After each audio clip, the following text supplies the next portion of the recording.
వాళ్ళు నా పొలంలో కలుపు మొక్క లాంటి వాళ్ళు పీకి పీకి పడవేస్తాము. నీ పొలంలో మధ్యన కలుపు మొక్కలు కాదురా పీకి పరవేయడానికి ఈ రాష్ట్రాన్ని సస్యశ్యామలంగా తీర్చిదిద్ది ఆంధ్రప్రదేశ్ గా మచ్చగల తెలుగింటి రైతు బిడ్డలు అలాంటి వారికి అన్యాయం జరుగుతూ ఉంటే చూస్తూ ఊరుకోను.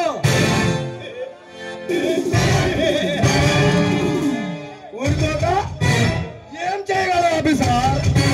మాలాంటి పెత్తనదారులు ఉన్నంతకాలం అలాంటి అలగజను నా కాలి కింద చెప్పులాగా బ్రతకాల్సిందే.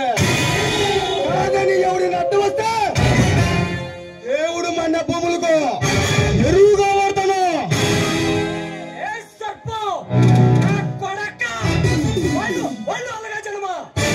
అలగాజనమే లేకపోతే నువ్వు తింటున్న తిండి కట్టుకున్న బట్ట ఉంటున్న ఎద్దాల మెడలు ఎక్కడి నుంచి వస్తాయి చెప్పు. చూడు మర్యాదగా నీ తమ్ముడిని చట్టానికి లొంగిపోమని చెప్పు.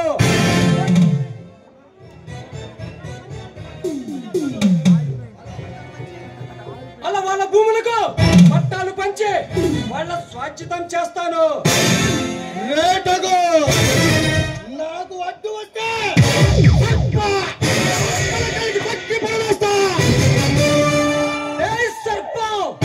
నీలాంటి సర్పాల పడగలపై రాజ్యం చేసే శ్రీకృష్ణుడు లాంటి వాడిని నాతో పెట్టుకోకు. పీకి పారవేస్తా. మర్యాదగా నీ తమ్ముడిని చట్టానికి లొంగిపోని చెప్పు. లొంగిపోకపోతే ఏం చేయగలవు ఆఫీసర్?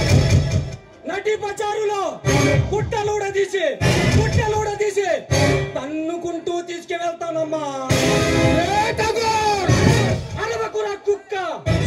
నువ్వు అరిస్తే అరుపులే వినబడతాయి. అదే నేను అరిస్తే మెరుపులు. నన్ను రెచ్చగొట్టి ఆయుష్ను తగ్గించుకోకు. ఇలాంటి తగులు బాజీల చేతుల్లో అంతమైపోయేవాడు కదరా ఈ ఠాగూర్. కొండలను పిండి చేయ కండ బలముతో చంచలమైన గుండె ధైర్యం కలవాడు ఈ ఠాగూర్, రవీంద్రనాథ్ ఠాగూర్.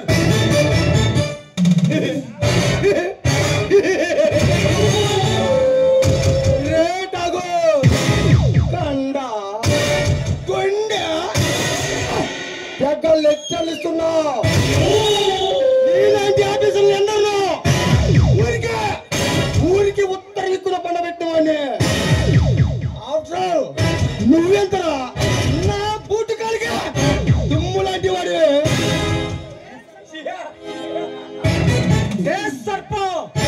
ఎదుటి వారికి బెదిరిపోయే ఆఫీసర్ని కాదురా నేను. అవసరమైతే 10 మంది బతకటం కోసం ఒకరిని చంపడానికైనా నేను చావటానికైనా సిద్ధం. 100 తప్పులు చేసే శిశుపాలుణ్ణి శ్రీకృష్ణుడు తలను ఖండించినట్లుగా ఎన్నో ఘోరాలు నేరాలు చేసిన నీలాంటి అందరులను అణిచివేయటానికి అవతరించిన ఈ ఠాగూర్. హద్దు మీరి మాట్లాడుతున్నావు. అంతమైపోవటానికి నేను బురద పాముని కాదమ్మా. ముక్కలుగా నరికి చట్టానికి చుట్టాన్ని చేయడానికి వచ్చిన ఎంఆర్ఓ రవీంద్రనాథ్ ఠాగూర్. కొడుతున్నావు ఠాగూర్. బ్రతికి పొమ్మంటున్నా. ఏమిటో మచ్చ